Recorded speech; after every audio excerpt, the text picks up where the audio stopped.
प्रश्न 1,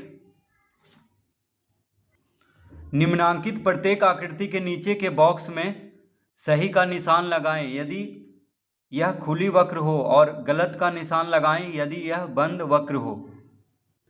तो प्रश्न पहला का पहला आकृति क्या है? देखिए, पहले हम आकृति को बना लेते हैं यहाँ पे।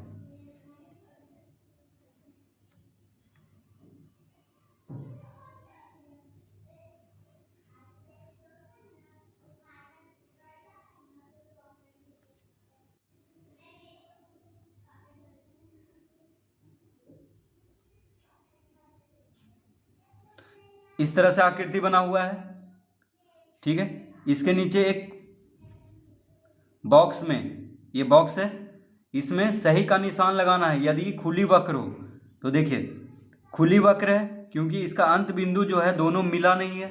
अगर ये दोनों मिल जाता तो ये बंद वक्र हो जाता, लेकिन ये दोनों जो अंत बिंदु है ये आपस में मिल नहीं रहा है, इसका मतलब ये खुली वक्र है। तो हम टिक लगा देंगे, यानी सही का निशान लगाएंगे। कौन सा वक्र है ये? खुला, यानी खुली वक्र है। क्या है? खुली वक्र है। दूसरा, तो अंत बिंदु अगर मिल जाए तो उसको क्या कहेंगे? बंद वक्र। और जब अंत बिंदु नहीं मिले, जैसे यहाँ पे अंत बिंदु देखिए, एक अंत बिंदु यहाँ है शुरू वाला, और अंत जो अंत हो रहा है यहाँ पे है, तो ये दोनों शुरू का बिंदु और अंत का बिंदु अगर मिल जाए तो उसको क्या कहेंगे? बंद वक्र। यहाँ पे नहीं मिल रहा है तो इस तरह का आकृति को क्या कहेंगे? खुली वक्र। अब दूसरा आकृति क्या है?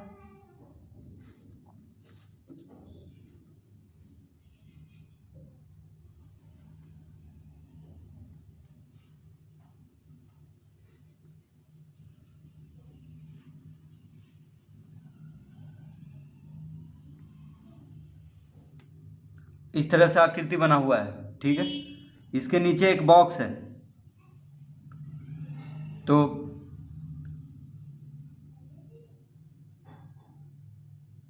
बंद वक्र में गलत का निशान लगाना है। तो देखिए, ये बंद वक्र है, चारों तरफ बंद है, कहीं भी खुला हुआ नहीं है। चारों तरफ देखिए, कहीं इस तरह के जैसा, अगर ये देखिए खुला है, इसमें कहीं भी खुला हुआ नहीं है, तो ये बंद वक्र है। तो इसको हम काट देंगे, क्योंकि बंद वक्र में इस तरह का निशान लगाना है। तो ये बंद वक्र है, ये खुली वक्र है। तीसरा में देखिए, इस तरह से आकृति है।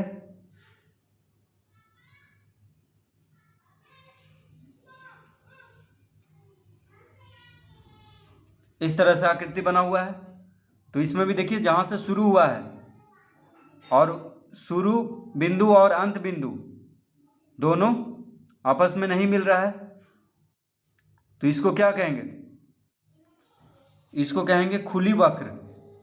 तो खुली वक्र में सही का निशान लगाना है। खुली वक्र है, देखिए शुरू का बिंदु और अंत बिंदु दोनों आपस में नहीं मिल रहा है। अगर मिल जाता तो ये बंद वक्र होता। तो खुली वक्र में सही का निशान लगाना है। प्रश्न 4 देखिए, इसका आकृति हम बना लेते हैं।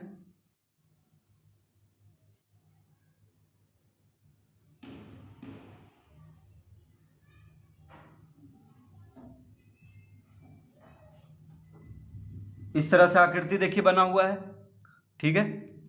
तो इसको हम क्या कहेंगे? तो ये देखिए चारों तरफ बंद है। क्या है? चारों तरफ बंद है। तो ये हो गया बंद वक्र। तो बंद वक्र में इस तरह का निशान लगाना है, ठीक है। तो खुली वक्र में इस तरह का निशान लगाना है सही का, और बंद वक्र में गलत का निशान लगाना है। तो ये खुली वक्र हुआ, ये बंद वक्र हुआ, ये खुली वक्र हुआ, ये बंद वक्र हुआ। प्रश्न दूसरा,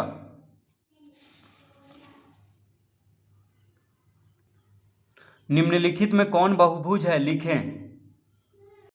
तो प्रश्न दूसरा का पहला, तो कह रहा है निम्नलिखित में कौन बहुभुज है। तो पहला में क्या है? वृत्त है। पहला में क्या है? वृत्त है। तो वृत्त बहुभुज है। देखिए, वृत्त तो इस तरह का, वृत्त देखिए इस तरह का होता है, ठीक है।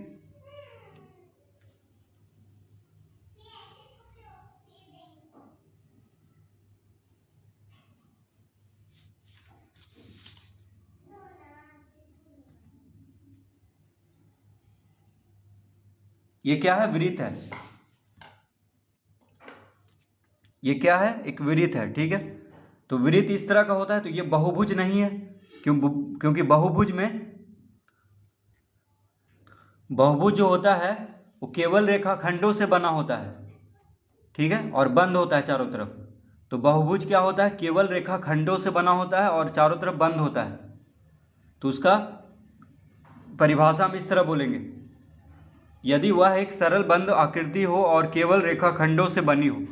तो इसमें देखिए रेखाखंड तो कहीं पे नहीं है, ठीक है, क्योंकि ये वृत्त है, तो ये बहुभुज नहीं है। तो हम इसमें लिखेंगे, इसका उत्तर देंगे बहुभुज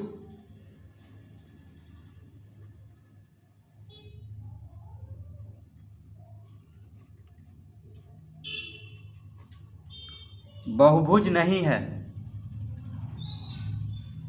ठीक है। वृत्त क्या है, बहुभुज नहीं है। तो वृत्त में हम पहला का उत्तर हो जाएगा बहुभुज नहीं है। दूसरा,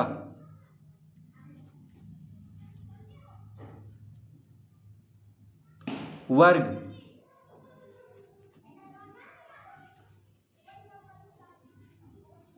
दूसरा है वर्ग। तो वर्ग देखिए, वर्ग इस तरह से बनता है जिसमें 4 रेखाखंड होता है और चारों बराबर होता है, ठीक है। 4 रेखाखंड होता है और चारों बराबर होता है।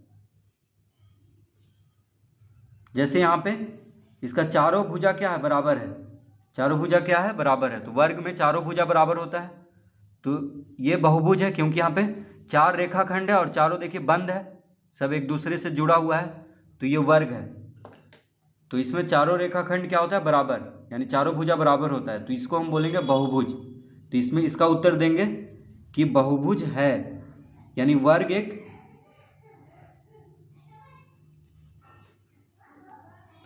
एक बहुभुज है। तो इसमें हम लिखेंगे कि वर्ग एक बहुभुज है, तो इसका उत्तर होगा बहुभुज है। तीसरा में क्या है, आयत। तो आयत में क्या होता है, आयत में लंबाई और चौड़ाई होता है। देखिए लंबाई और चौड़ाई होता है, यानी आयत में सामने वाला भुजा बराबर होता है।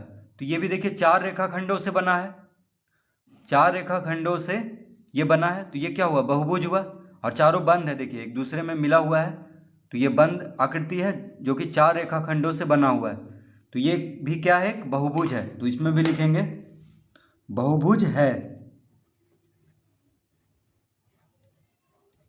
बहुभुज है। प्रश्न 4, त्रिभुज। तो त्रिभुज कैसे बनाते हैं, 3 भुजा होता है त्रिभुज में, त्रिभुज में 3 भुजा होता है। तो इसका मतलब हुआ कि 3 रेखाखंडों से ये बना हुआ है और बंद वक्र है, यानी बंद है, देखिए सब एक दूसरे में रेखाखंड जुड़ा हुआ है। तो इसको हम क्या कहेंगे, इसको हम कहेंगे बहुभुज, यानी ये बहुभुज है क्योंकि 3 रेखाखंडों से बना हुआ है और तीनों बंद है, एक दूसरे में जुटा हुआ है। तो ये बंद वक्र हुआ जो कि रेखाखंडों से बना है, तो ये बहुभुज है, यानी त्रिभुज को भी बहुभुज कहेंगे, बहुभुज है।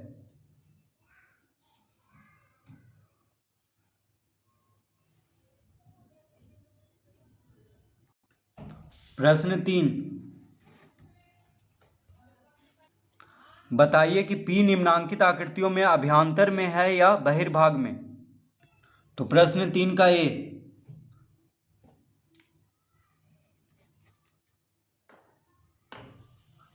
तो प्रश्न 3 का ए देखिए इस तरह से चित्र बना हुआ है,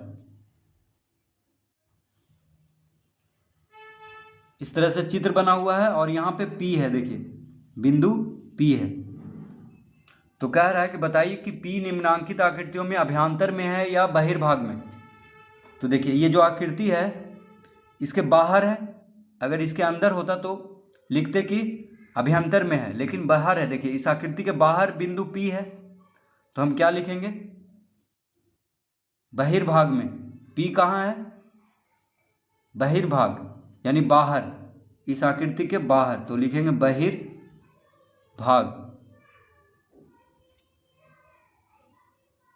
बहिर्भाग में, यानी P कहाँ है, इस आकृति के बाहर है, यानी बहिर्भाग में है। ठीक है, क्योंकि आकृति यहाँ पे है, देखिए ये बाहर है, आकृति यहाँ पे, अगर इसके अंदर होता तब लिखते हैं अभ्यंतर में, यानी अंदर में, लेकिन बाहर है तो इसको बहिर्भाग में लिखेंगे। बी का आकृति बना लेते हैं। तो आकृति देखिए इस तरह से बना हुआ है।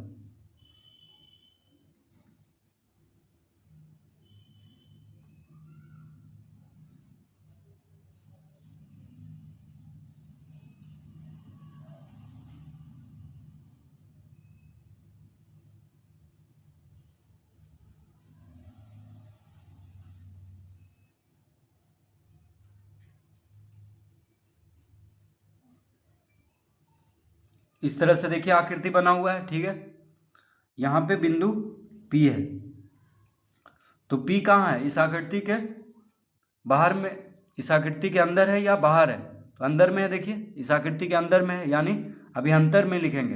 अंदर का मतलब अभ्यंतर, तो इसका उत्तर होगा अभ्यंतर में, यानी P कहाँ है, अभ्यंतर में है, इस आकृति के अंदर है,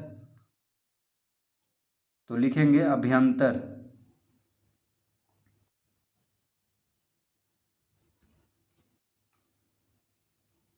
अभ्यंतर में, तो P कहाँ है, अभ्यंतर में है, यानी अंदर है, इस आकृति के अंदर है।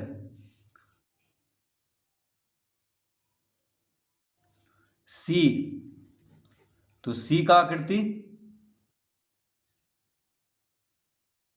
तो इसका आकृति जो है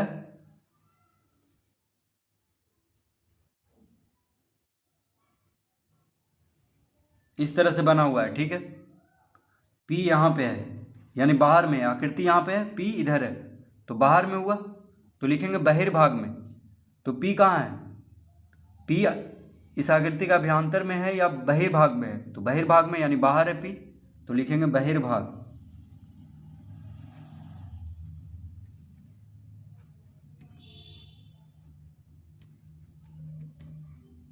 बहिर्भाग में यानी बाहर।